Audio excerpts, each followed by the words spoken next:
Bismillahirrahmanirrahim. Assalamualaikum warahmatullahi wabarakatuh.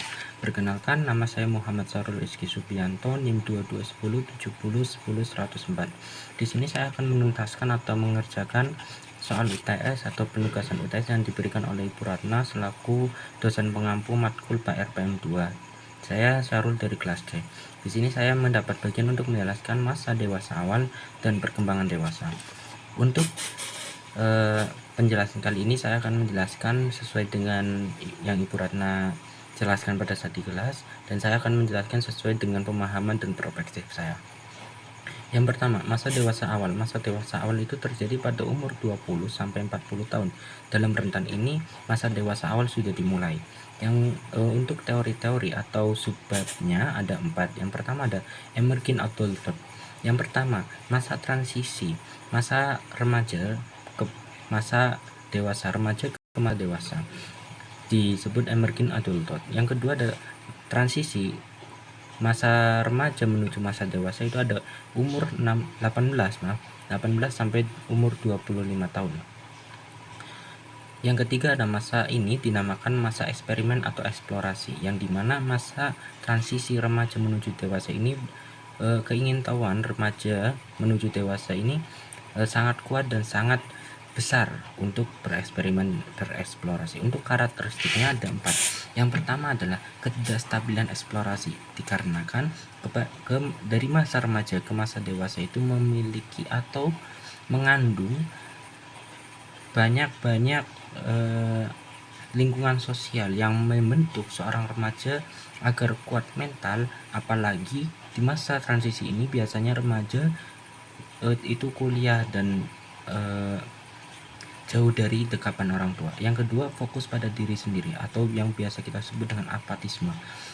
Di masa transisi ini, remaja-remaja hanya fokus kepada diri sendiri, tidak memikirkan pandangan atau apa hal yang dilakukan oleh orang lain. Yang ketiga, merasa dalam peralihan.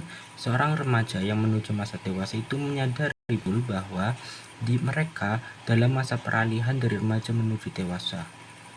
Yang keempat, usia dalam berbagai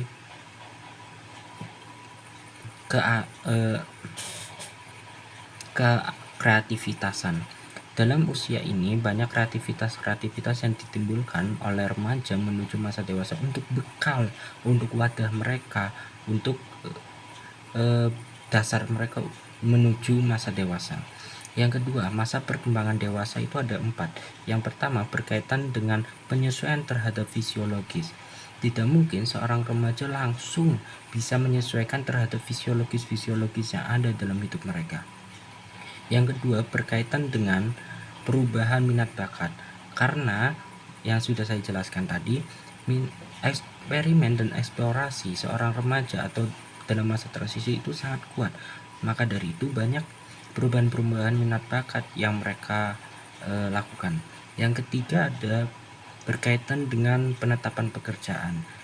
Berkaitan juga dengan eksperimen dan eksplorasi tadi, tetapi di sini ada catatan. Ingat, masa remaja atau masa kita sebagai awal dewasa itu tidak panjang.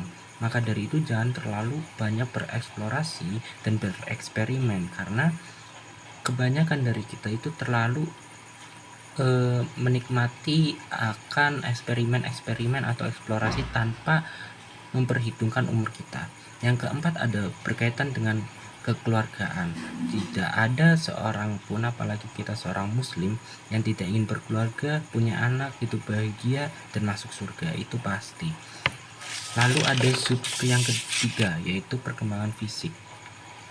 Tidak cuman ada 2 bab yang sebelumnya saya jelaskan. Perkembangan fisik ini juga merupakan faktor untuk kita menuju dewasa. Yang pertama, puncak performa fisik itu ada di umur 19 sampai 26 tahun. Maka yang sudah saya jelaskan tadi, ketika kita mencari pekerjaan jangan terlalu lama, jangan terlalu kita seakan-akan keadaan kita itu lagi enak-enaknya, kita nggak mau lepas dari itu. Jangan, karena performa fisik kita hanya ada di umur 19 sampai 26 tahun. Yang selanjutnya, penurunan performa itu ada di umur 30 tahun. Maka rentan dari umur 26 sampai 30 tahun itu mulai sedikit demi sedikit itu mengalami penurunan. Yang ketiga, perut mulai membesar. Yang keempat, mulai mengalami keluhan fisik pastinya, karena dalam rentan umur 26 sampai 30 tahun itu kita sudah mengalami yang namanya masa dewasa awal. Maka dari itu banyak keluhan-keluhan fisik seperti rematik, mungkin boyo kesleo dan lain sebagainya. Yang selanjutnya ada kebiasaan buruk remaja berdampak pada masa dewasa itu pasti, karena pada saat remaja kita tidak merasakan apa yang akan kita rasakan di dewasa, jadi seenaknya saja pada saat remaja. Maka dari itu mulai saat ini rajinlah olahraga, rajin menjaga pola hidup kita. Untuk yang terakhir atau sub keempat yaitu perkembangan kognitif, saya akan mengambil teori dari kognitif Piaget. Intinya adalah mereka mampu berpikir logis, abstrak, dan idealis, namun mereka sudah banyak pengalaman. Tidak seperti remaja yang kita hanya kosongan bahasanya ya. Kita sebagai dewasa sudah punya banyak pengalaman dari eksplorasi dan eksperimen yang kita lakukan. Ada 3 bahasan yang dijelaskan di sini. Yang pertama, pemikiran reflektif. Mulai menyadari berbagai pandangan dari orang lain atau perspektif orang lain. Pada saat remaja atau transisi, kita adanya ego atau apatis itu sendiri, tapi pada saat kita remaja itu sudah mulai menurun dan mereda. Kita sudah mulai sadar akan pandangan-pandangan orang lain dan kita meninggalkan ego-ego kita.